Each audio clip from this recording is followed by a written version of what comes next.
Hello there, my name is Kev, and today I'm going to teach you about one of the most important topic, photo respiration. First of all, let me tell you why this topic is more important and why I'm taking this topic. Because in RENEET 2026, there were two questions from this single topic, and I assure you, I guarantee you, after completion this topic, you can able to solve each and every question related to this topic. Okay, let's dive in. As the name suggests, photo respiration. Photo means light, and respiration is somehow related to use of O2 and release of CO2. So, in presence of light, consumption of O2 occur and release of CO2 happen. This is a basic and the most fundamental definition of photorespiration. Now, let's deeply understand the topic. We will understand this topic in these three questions. What is it? What is photorespiration? Why it happened? Why it happened? होता क्यों है? How it happened और कैसे होता है और कहाँ कहाँ होता है? ठीक है. First of all, what is it? What is photorespiration? तो मैंने आपको बता दिया. In presence of light, there is use of O2 instead of use of CO2. Okay. I am answering your second question. Why it happened? So why it happened? Extreme temperature is responsible for this phenomena. When temperature increases, solubility of CO2 in water decreases. CO2 की solubility घटेगी. CO2 की solubility घटने से और temperature जब increase होगा तो water की स्प्लिटिंग बढ़ेगी. फोटोसिंथेसिस के टाइम पे वाटर की स्प्लिटिंग बढ़ेगी, और जब वाटर की स्प्लिटिंग होगी तो ऑक्सीजन का रिलीज़ ज़्यादा होगा. ये सारी कंडीशंस रेस्पॉन्सिबल हैं फ़ोटो रेस्पिरेशन होने के लिए. अब इन सारी कंडीशंस होने की वजह से जो एक एंजाइम है जिसका नाम है rubisco. It is the most abundant enzyme on the earth. ठीक है. तो रुबिस्को जो है उसके पास डुअल एक्टिविटी है. It can act as carboxylase as well as it can act as oxygenase. It means it can fixes CO2 and it can fixes oxygen also. Let me tell you, assume this is Rubisco. This is Rubisco and it is its active site. There is RUBP, inactive site. It can fixes CO2 and it can fixes O2 as well. और इन सारी conditions जो कि पहले हुई, oxygen की concentration बढ़ गई. Oxygen की कंसंट्रेशन बढ़ने से रुबिस्को की जो एफिनिटी है वो ऑक्सीजन के साथ ज़्यादा बढ़ गई, तो फिर ये CO2 को फिक्स नहीं करेगा. और इन सारी वजहों की वजह से ही फ़ोटो रेस्पिरेशन होता है. अब रुबिस्को को करना चाहिए था CO2 को फिक्स, लेकिन वो कर रहा है ऑक्सीजन को फिक्स, जिसकी वजह से ये पूरी साइकिल चलती है. तो these are the conditions, these are the factors which are responsible for the CO2 cycle. अब नाउ हम तीसरे क्वेश्चन के तरफ चलते हैं कि हाउ दिस इज़ हैपेंड. थोड़ा डीप में जाने से पहले हम कुछ सुपरफिशियल बातें इसके बारे में जान लेते हैं जिनसे डायरेक्ट क्वेश्चन आते हैं कि इस साइकिल में हमें मिलता क्या है. तो इस साइकिल में हमें कुछ नहीं मिलता. नो ATP, कोई ATP नहीं मिलती. नो NADH, कोई NADH नहीं मिलता. यानी हमारा नेट गेन कुछ नहीं है, बल्कि 2 ATP का लॉस होता है. 2 ATP का लॉस यानी हमारा 2 ATP का खर्चा होता है. अब वो कैसे होता है वो जब हम पूरी साइकिल समझेंगे तब हमें पता चलेगा. ओके, चलिए समझते हैं. चलिए इस पूरे प्रोसेस को समझते हैं कि ये होता कैसा है. तो फ़ोटो रेस्पिरेशन के लिए हमें 3 सेल ऑर्गेनेली रखते हैं, यानी 3 सेल ऑर्गेनेलीज़ में होता है. 3 सेल ऑर्गेनेलीज़. राइटिंग पे थोड़ा कम फोकस करना, लेकिन कॉन्सेप्ट बहुत तगड़े हैं. राइटिंग थोड़ी वीक है लेकिन कॉन्सेप्ट बहुत तगड़े हैं. 3 सेल ऑर्गेनेलीज़ जो हैं हमारे पास, सबसे पहले हमारा लगेगा क्लोरोप्लास्ट. फिर हमारे पास लगेगा पेरोक्सिसोम, फिर लगेगा हमारे पास माइटोकॉन्ड्रिया। ठीक है, सबसे पहले हम एक एक करके इनको समझते हैं कि भाई पेरोक्सिसोम में या सबसे पहले हम समझेंगे क्लोरोप्लास्ट में क्या होता है, फिर हम समझेंगे पेरोक्सिसोम में कैसे होता है, फिर हम समझेंगे माइटोकॉन्ड्रिया में क्या क्या चलता है। तो सबसे पहले अगर बात करी जाए क्लोरोप्लास्ट की, ठीक है, मैं शॉर्ट में लिख रहा हूँ, क्लोरोप्लास्ट की अगर बात करी जाए, इसको ऊपर कर देते हैं। मान लीजिए ये रहा हमारा क्लोरोप्लास्ट, हमारा नहीं मतलब प्लांट सेल का, ये रहा क्लोरोप्लास्ट। तो हमारे पास सबसे पहले आएगा RUBP। RUBP के 2 मॉलिक्यूल्स होंगे, एक मॉलिक्यूल 5 कार्बन का होता है, यानी कि हमारे पास 10 कार्बन है यहाँ पे। ठीक है, ये 10 कार्बन है। अब हमारे पास क्योंकि रुबिस्को को वो सारी कंडीशंस बिल्डअप हो चुकी हैं, ऑक्सीजन की हाई कंसनट्रेशन है, तो रुबिस्को जो है वो ऑक्सीजन को फिक्स करेगा, यानी हमारे पास 2 मॉलिक्यूल ऑफ ऑक्सीजन भी हैं। और एंजाइम कौन सा लगेगा? रुबिस्को। और ये क्या बना देगा? रुबिस्को यहाँ पे बना देगा 2 मॉलिक्यूल ऑफ PGA, ये 2 मॉलिक्यूल हैं, 2 मॉलिक्यूल ऑफ PGA, और एक्स्ट्रा जो जिसकी वजह से साइकिल का नाम पड़ेगा C2 cycle, 2 molecule of phosphoglycolate. तो रुबिस्को ने ऑक्सीजन को फिक्स किया और 2 मॉलिक्यूल ऑफ फॉस्फोग्लिसरिक एसिड और 2 मॉलिक्यूल ऑफ फॉस्फोग्लाइकोलेट बने। ये जो एक्स्ट्रा मॉलिक्यूल है, ये जब बनेगा तब ये C2 साइकिल पूरी रन करेगी। ये 2 कार्बन का मॉलिक्यूल है फॉस्फोग्लाइकोलेट, यानी हमारे पास 4 कार्बन इस फॉर्म में, ये समझ लीजिए ये हमारे पास जो है वो और एक प्रोडक्ट है जिसको रिसाइकिल करने के अलावा प्लांट के पास और कोई ऑप्शन नहीं है। इस पूरे 4 कार्बन को रिकवर करने के लिए ही C2 साइकिल चलाई जाती है। ठीक है, C2 साइकिल को ऐसा समझाया जाता है, NCERT ने भी ये चीज़ लिखी कि it is a wasteful phenomena but it is not. C2 cycle और photo respiration is productive cycle. Otherwise plant की ये जो 4 कार्बन हैं ये वेस्ट जाने वाले हैं अगर C2 साइकिल ना हो तो।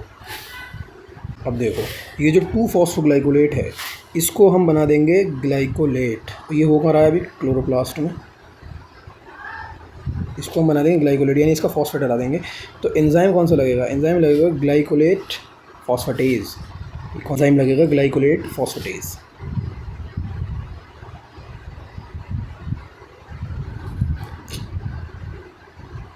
ग्लाइकोलेट फॉस्फेटेज, मैं शॉर्ट में लिख रहा हूँ।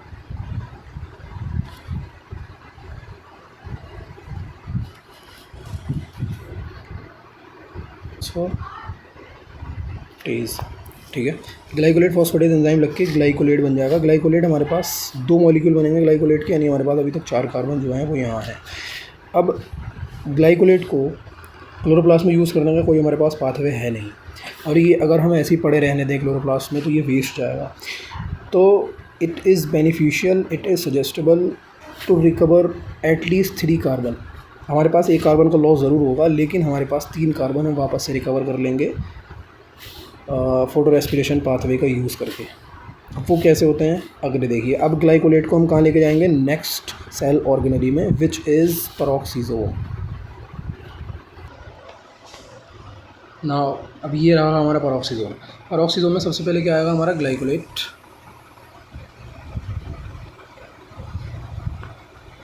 ग्लाइकोलेट आया पेरोक्सिसोम में। ग्लाइकोलेट को सबसे पहले हम करेंगे यहाँ पे ऑक्सीडाइज्ड, यानी ग्लाइकोलेट से हम बनाएंगे क्या? ग्लाइऑक्सिलेट। ग्लाइऑक्सिलेट। अब हमने कहा ऑक्सीडेशन, ऑक्सीडेशन के लिए इलेक्ट्रॉन निकलना बहुत ज़रूरी है। तो हमारे पास यूज़ होगा किसका? हम यहाँ यूज़ करेंगे 2 मॉलिक्यूल ऑफ ऑक्सीजन का। 2 मॉलिक्यूल ऑफ ऑक्सीजन यहाँ यूज़ होंगे और हमारे पास बनेगा क्या? 2 molecule of H2O2 hydrogen peroxide. अब हाइड्रोजन पेरोक्साइड को आगे कैटालाइज को यूज़ करके हम वाटर ऑक्सीजन में स्प्लिट कर देंगे, वो अगली कहानी है। फ़िलहाल let's focus on glyoxylate. Glyoxylate से हम यहाँ पे बनाने वाले हैं क्या? ग्लाइसिन। अब देखो यहाँ बहुत ट्रिकी चीज़ है। ग्लाइसिन में और ग्लाइऑक्सिलेट में सिर्फ एक NH2 का फ़र्क है। अगर ग्लाइऑक्सिलेट को NH2 मिल जाए तो मज़ा ही आ जाए। अब वो कुर्बानी कौन देगा? उसके लिए हमारे पास है ग्लूटामेट। 2 मॉलिक्यूल ऑफ ग्लूटामेट अपने NH2 छोड़ेंगे और 2 मॉलिक्यूल ऑफ ग्लाइऑक्सिलेट ऑलरेडी हैं हमारे पास, इनको देंगे और बनेंगे हमारे पास 2 मॉलिक्यूल ऑफ ग्लाइसिन। अब ये कैसे होता है ये देखिए। और हाँ, एक चीज़ का ख्याल रखना, यहाँ पे एंजाइम का नाम हमेशा याद रखना। जब इसका ऑक्सीडेशन होता है तो यहाँ एंजाइम काम करता है ग्लाइकोलेट ऑक्सीडेज। कौन सा? Glycolate oxidase. ग्लाइकोलेट ऑक्सीडेज की सहायता से ग्लाइऑक्सिलेट बनता है, यानी ऑक्सीडेशन होता है। और फिर ग्लाइऑक्सिलेट से बनाना है ग्लाइसिन। अब ग्लाइऑक्सिलेट से ग्लाइसिन कैसे बनाएंगे, इसकी अपनी एक कहानी है। हमारे पास दो मॉलिक्यूल ऑफ कौन आएंगे? ग्लूटामेट। पहला आया, मान लीजिए ये ग्लूटामेट है, सॉरी, ये रहा ग्लूटामेट। ग्लूटामेट क्या करेगा? ग्लूटामेट अपना NH2 डोनेट करेगा और ख़ुद कन्वर्ट किस में हो जाएगा? 2-ऑक्सो ग्लूटारेट में। 2-ऑक्सो ग्लूटारेट में, ग्लूटारेट यानी अपना NH2 डोनेट करेगा और ख़ुद कन्वर्ट किस में हो जाएगा? 2-ऑक्सो ग्लूटारेट में। सेम विद अनदर, दो ग्लूटामेट आएंगे और अपने अपने NH2 डोनेट करेंगे, खुद कन्वर्ट हो जाएंगे 2-ऑक्सो ग्लूटारेट या अल्फ़ा कीटो ग्लूटारेट। सेम नाम दोनों है, दोनों सेम चीज़ है, ठीक है। अब देखिए, ये बन गया glycine.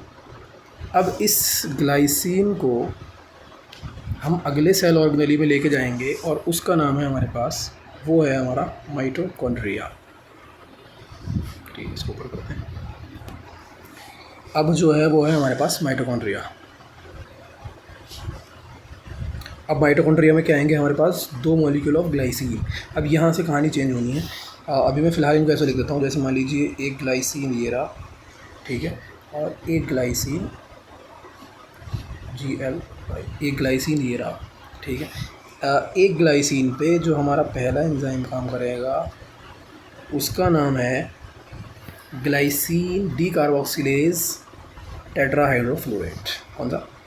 Glycine decarboxylase complex tetrahydrofolate. इसका नाम बहुत लंबा है।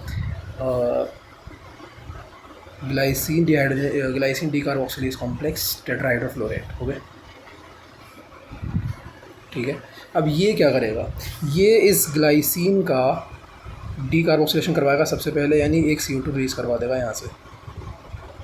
अब देखते जाओ तो आगे आगे देखो होता है क्या। CO2 निकला, प्लस इसका डी अमीनेशन करा देगा, यानी एक अमोनियम आयन भी निकाल देगा, ठीक है। और इसका ऑक्सीडेशन भी करवाएगा, यानी इसके इलेक्ट्रॉन्स भी रिलीज़ करवाएगा। और वो इलेक्ट्रॉन्स कौन लेगा? NADP+ और बन जाएगा एक NADH। यानी ये तीन चीज़ें एक ग्लाइसिन से निकाली गई। इसके इलेक्ट्रॉन्स भी निकाल लिए हमने, इसका CO2 भी निकाल लिया हमने, और इसका NH4 भी निकाल लिया, यानी ग्लाइसिन को ख़त्म कर दिया। और इसका एक CH2 बचा, सिर्फ मिथाइल ग्रुप। वो मिथाइल ग्रुप ये एंजाइम अपने ऊपर ले लेगा, यानी यहाँ ये CH2 ऐड हो जाएगा, ठीक है। अब देखो, ये एक्टिवेटेड हो गया, यानी ये बन गया ग्लाइसिन डी कार्बोक्सिलेट टेट्राहाइड्रोफ्लोरेट मिथाइलेटेड, ठीक है सर। अब इससे यहाँ पे हमें एक एंजाइम और लगेगा जिसका नाम है हमारे पास सेरीन हाइड्रोक्सी मिथाइल ट्रांसफेरेज। ये जो एंजाइम है ये अपने आप में मास्टर एंजाइम है। ये सबसे पहले क्या करेगा? ये सबसे पहले इस CH2 को निकालेगा यहाँ से, इस CH2 को निकाल के यहाँ ऐड कर देगा, और क्योंकि इसके नाम में हाइड्रोक्सी तो एक OH ग्रुप भी ऐड करेगा। यानी हमारे पास ग्लाइसिन के पास एक CH2 ऐड हो जाएगा, एक OH, और बनेगा क्या? फिर बन जाएगा सेरीन। और अब देखो हमारे पास बचा क्या, तसल्ली से। दो ग्लाइसिन थे हमारे पास, यानी कि हमारे पास 4 कार्बन थे। हमने इस वाले ग्लाइसिन को पूरी तरीके से ख़त्म कर दिया, इसका एक CO2 निकाल दिया, यानी कि यहाँ बचा हमारे पास सिर्फ और सिर्फ एक कार्बन, और उस CH2 को हमने यहाँ ऐड कर दिया इस वाले ग्लाइसिन पे, यानी इसके पास हो गए 3 कार्बन। 3 कार्बन वाला अमाइनो एसिड हमारे पास सेरीन बन के आ गया। ये रहा 3 कार्बन का अमाइनो एसिड सेरीन। अब इसको वापस से लेके जाएंगे कहाँ? पेरोक्सीसोम में। और ये मैंने एक बार और पेरोक्सीसोम बना लिया है। मान लीजिए यहाँ हमारे पास आया अब क्या? सेरीन। यहाँ हमारे पास आया सेरीन, ठीक है सर। अब इस सेरीन का हम करेंगे क्या? इस सेरीन का जो अमाइनो ग्रुप है वो हम हटा देंगे इससे, और ये सेरीन जो है वो हमारा कन्वर्ट हो जाएगा, वो जो सेरीन है जब इसका हम अमाइनो ग्रुप इससे हटा देंगे तो ये कन्वर्ट हो जाएगा हाइड्रोक्सी पाइरूवेट में।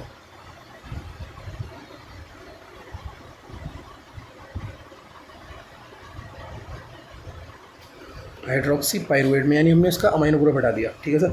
और यहाँ एंजाइम कौन सा काम करेगा, यहाँ एंजाइम काम करेगा हमारा serine glutamate amino transferase, serine glutamate amino transferase. और इसका जो NH2 है, इसका जो NH2 है अमाइनो ग्रुप है, वो हम कहाँ देंगे, किसे देंगे, सॉरी, इसका जो NH2 ग्रुप है ये रहा, यहाँ जो ग्लूटामेट ने अपने अमाइनो ग्रुप दिया था, इसका एक NH2 हम ट्रांसफ़र कर देंगे इस वाले ग्लूटामेट को, ठीक है। ध्यान से सुनो, ये जो सेरीन है इसको हम लेके गए वापस से कहाँ, पेरोक्सीसोम में। पेरोक्सीसोम में इसका हमने डीएमिनेशन कराया और इसको हाइड्रोक्सी पाइरूवेट में कन्वर्ट किया, और ये जो अमाइनो ग्रुप बचा, इस अमाइनो ग्रुप को हमने इस वाले ग्लूटामेट को दे दिया वापस से, और ये फिर से अपना ग्लूटामेट बन गया, ठीक है। जो 2-ऑक्सोग्लूटारेट बन के बैठा था, इसको हमने वापस से NH2 दिया और ये अपना एक ग्लूटामेट बन गया, क्योंकि रिसाइकल दोबारा करनी है, रिएक्शन दोबारा करनी है, ठीक है सर। एक ग्लूटामेट हमारा वापस कंपनसेट हो गया। अब हमारा एक जो 2-ऑक्सोग्लूटारेट है ये अकेला बचा है। अब इसके लिए हम क्या करते हैं वो भी आगे देखेंगे, फ़िलहाल इधर चलते हैं। ये जो हाइड्रोक्सी पाइरूवेट हमारे पास है, इस हाइड्रोक्सी पाइरूवेट का हम क्या करेंगे, इस हाइड्रोक्सी पाइरूवेट का हम करेंगे अब रिडक्शन। क्या करेंगे सर, इस वाले पाइरूवेट का हम करेंगे रिडक्शन, और एंजाइम लगेगा हमारे पास हाइड्रोक्सी पाइरूवेट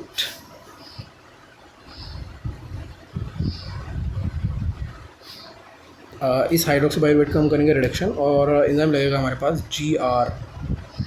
GR मतलब ग्लिसरेट रिडक्टेज। और हमारे पास क्या बन के तैयार हो जाएगा सर, हमारे पास बनेगा ग्लिसरेट। हमारे पास क्या बन गया, अब बना हमारे पास ग्लिसरेट, 3 कार्बन का मॉलिक्यूल, ठीक है। सेरीन का डीएमिनेशन करके हाइड्रोक्सी पाइरूवेट का रिडक्शन कराया तो ग्लिसरेट बना, और रिडक्शन कराते हैं तो कोई ना कोई इलेक्ट्रॉन डोनर तो चाहिए सर। तो इलेक्ट्रॉन डोनर कौन होगा यहाँ पे, जो NADH हमारा यहाँ बना, दिखाया था जो NADH हमने यहाँ बनाया, ये वाला, इस वाले NADH को वापस से उठा के ले आएंगे यहाँ, और ये NADH अपने इलेक्ट्रॉन डोनेट करेगा और बन जाएगा NAD+,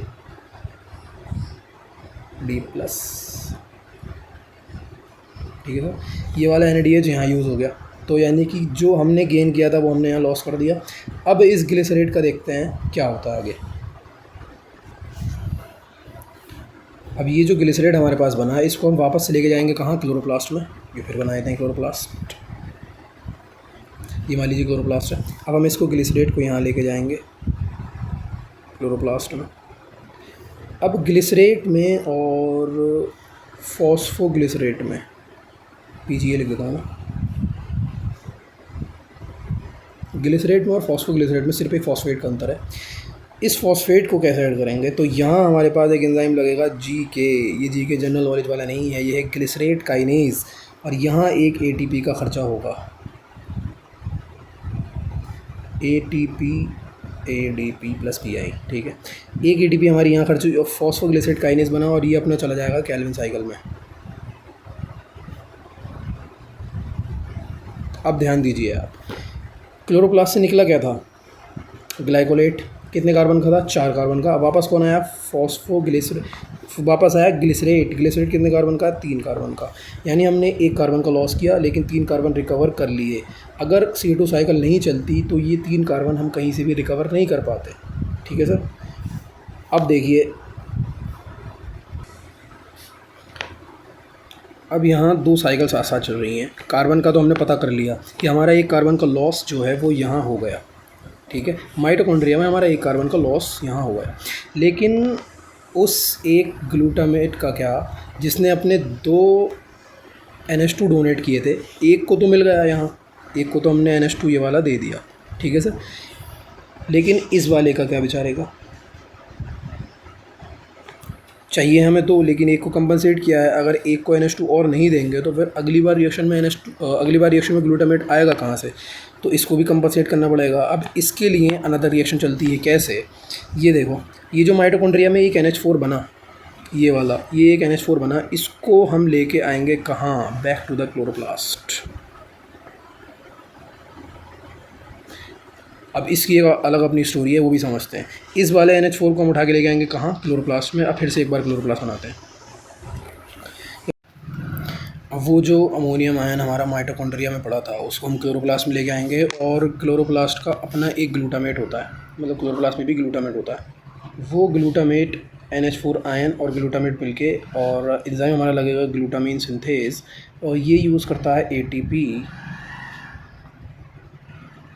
और बन जाएंगे 2 मॉलिक्यूल ऑफ हमारा बनेगा क्या? ग्लूटामीन।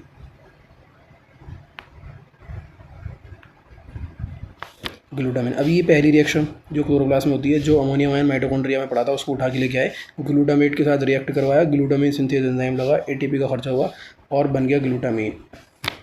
ठीक है। अब इस ग्लूटामीन से हमें बनाना है ग्लूटामेट के 2 मॉलिक्यूल, ग्लूटामेट प्लस ग्लूटामेट।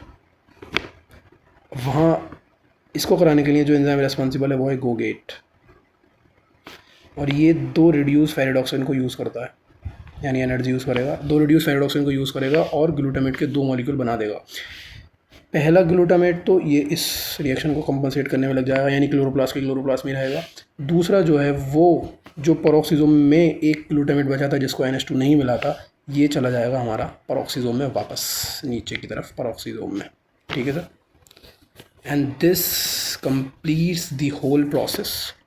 एक बार मैं सीफर पर ही आपको बता देता हूँ। क्लोरोप्लास्ट में क्या क्या हुआ?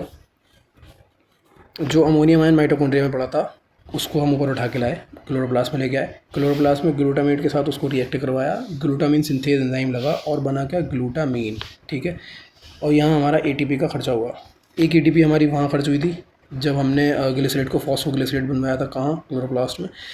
एक ATP हमारी यहाँ खर्च हुई, यानी हमारा 2 ATP का एक्स्ट्रा खर्चा CO2 साइकिल में होता है। अदरवाइज़ ग्लूटामीन बना, ग्लूटामीन को हमने गोगेट नाम के एंजाइम से रिएक्ट करवाया और इसने ग्लूटामीन को ग्लूटामेट के 2 मॉलिक्यूल में तोड़ दिया और एनर्जी यूज़ की 2 रिड्यूस फेरिडॉक्सिन की फॉर्म में। ठीक है। पहला ग्लूटामेट जो है वो क्लोरोप्लास्ट में रह जाएगा इस रिएक्शन को कंपनसेट करने के लिए, और दूसरा जो है वो पेरोक्सिसोम में नीचे की तरफ चला जाएगा, ये इंश्योर करने के लिए कि ग्लाइऑक्सिलेट को कंटिन्यूसली NH2 मिलता रहे। ठीक है। This completes the whole process. Now अब हमने 3 क्वेश्चंस का अपना जवाब दे दिया है। फोटो रेस्पिरेशन क्या होता है पता हो गया है, क्यों होता है ये भी मैंने बता दिया कि कौन कौन से फैक्टर्स रेस्पॉन्सिबल हैं, कैसे टेम्परेचर बढ़ता है तो सॉल्युबिलिटी CO2 की घटती है, और जब CO2 की सॉल्युबिलिटी घटती है, टेम्परेचर ज़्यादा बढ़ता है तो वाटर की स्प्लिटिंग भी होती है, यानी ऑक्सीजन की रिलीज ज़्यादा होती है, और जब ऑक्सीजन ज़्यादा होता है CO2 से तो रुबिस्को की एफिनिटी ऑक्सीजन के साथ बढ़ जाती है और वो ऑक्सीजन को फिक्स करना शुरू कर देता है, जिसकी वजह से ये पूरी भसड़ मचती है और ये पूरी CO2 साइकिल हमें चलानी पड़ती है, हमें नहीं, प्लांट को चलानी पड़ती है। अब ज़रा गेन और लॉस की बात कर लें कि हमें इसमें मिला क्या और हमारा ख़र्चा क्या हुआ। ठीक है, चलिए सबसे पहले अगर बात करी जाए गेन की, यहाँ लिख देते हैं गेन, कि हमें मिला क्या, और यहाँ लिख देते हैं लॉस, कि हमारा ख़र्चा क्या हुआ। गेन में हमें कुछ नहीं मिला, नथिंग, हमें कुछ नहीं मिला, ना हमें ATP मिली ना हमें NADH मिला। लॉस में हमारा सबसे पहले हमारा एक कार्बन CO2 की फॉर्म में लॉस हुआ, दूसरी चीज़ हमारी 2 ATP खर्च हुई, ये हमारा लॉस है। ठीक है सर, यानी हमें मिला कुछ नहीं और हमारा खर्चा भी हुआ। हालांकि ये कोई वेस्टफुल फिनोमिना या ईवल फिनोमिना नहीं है, ये प्लांट के लिए बहुत ही ज़्यादा ज़रूरी फिनोमिना है, बिकॉज C3 साइकिल जब C3 प्लांट्स में जब टेम्परेचर ज़्यादा बढ़ता है, क्योंकि उनका ऑप्टिमम टेम्परेचर कम होता है, लेकिन जैसे जैसे जो टेम्परेचर ज़्यादा बढ़ जाता है तो फिर ये सारी जो सॉल्युबिलिटी है वो घट जाएगी, और एक्स्ट्रा जो 2-फॉस्फोग्लाइकोलेट नाम का जो ये मॉलिक्यूल बना, 4 कार्बन हमारे यहाँ वेस्ट जा रहे हैं, तो प्लांट को ये सब कुछ रिकवर करने के लिए ये पूरी साइकिल चलानी पड़ती है। अब मेरी साइड से ये पूरी साइकिल कंप्लीट हो चुकी है। अब मैं आपको दिखाता हूँ कि नीट के 2 क्वेश्चंस हैं जो कि रीनीट में आए हैं, कैसे आप इस पूरी वीडियो सिर्फ एक सिंगल वीडियो देख के उन दोनों क्वेश्चन को हवा हवा कर देंगे। और मैंने पहले ही बताया था कि इट्स माय गारंटी कि इस टॉपिक से रिलेटेड कोई भी क्वेश्चन आपका नहीं छूटेगा, चाहे वो नीट का हो चाहे वो किसी अदर एग्ज़ाम का हो। ठीक है, चलिए देखते हैं वो 2 क्वेश्चन कौन से हैं। ये हैं वो 2 क्वेश्चन जो कि रीनीट 2026 में आए हैं। पहला क्वेश्चन देखो क्या कहता है, photo respiration reaction catalysed by rubisco is shown below. और इसने रिएक्शन दिखाई है कि RuBP के साथ ऑक्सीजन को फिक्स किया तो हमारे पास 2 मॉलिक्यूल बनेंगे, एक 3-फॉस्फोग्लिसरेट और ये पूछ रहे हैं मॉलिक्यूल X क्या है। तो अगर आपको पता हो, मैंने अभी आपको पढ़ाया है कि RuBP अगर ऑक्सीजन को रूबिस्को यहाँ ऑक्सीजन को फिक्स करने लगा तो 2 मॉलिक्यूल बनते हैं हमारे पास, 2 मॉलिक्यूल ऑफ PgA बनते हैं और 1 मॉलिक्यूल बनता है हमारे पास 2-फॉस्फोग्लाइकोलेट। ये इसका आंसर है, 2-फॉस्फोग्लाइकोलेट इसका करेक्ट आंसर हो जाएगा पहले क्वेश्चन का। दूसरा क्वेश्चन देखो, दूसरा क्वेश्चन कहता है which of the following statement regarding photo respiration are correct. सबसे पहला स्टेटमेंट है do not occur in C3 plants. तो ये तो गलत है क्योंकि C3 प्लांट्स में ही तो फोटो रेस्पिरेशन होता है, तो पहला जो है वो गलत हो जाएगा, ये जो है वो गलत है। दूसरा CO2 is consumed and O2 is generated. सबसे पहले मैंने यही लिखाया है कि CO2 कंज्यूम नहीं होता, O2 कंज्यूम होता है, यानी हमारे पास सेकंड स्टेटमेंट भी गलत है। ठीक है, सी पे आइए, फॉस्फोग्लाइकोलेट इज़ फॉर्म्ड, तो ये तो सही है, तीसरा स्टेटमेंट सही है बिल्कुल, फॉस्फोग्लाइकोलेट बन रहा है फोटो रेस्पिरेशन में। और फोर्थ ऑप्शन देखते हैं, no synthesis of ATP and NADPH। मैंने अलग से ही लगाया है कि ATP की और NADPH की कोई भी फॉर्मेशन नहीं होती, यानी ये दोनों स्टेटमेंट जो हैं वो हमारे सही हैं और इसका आंसर हो जाएगा C एंड D। इसका आंसर हो जाएगा C and D, correct answer है इसका C एंड D। तो ये हैं नीट के 2 क्वेश्चन जो कि सिंगल टॉपिक से आए हैं और मैंने ये मेरी गारंटी है कि अगर आपने वो लेक्चर देख लिया तो ये दोनों क्वेश्चन आपको बिल्कुल हलवा लगेंगे और इस टॉपिक से रिलेटेड कोई भी क्वेश्चन आपका नहीं छूटेगा, चाहे नीट में हो या आने वाले किसी भी एग्ज़ाम में हो। So that's all from my side, thank you for watching.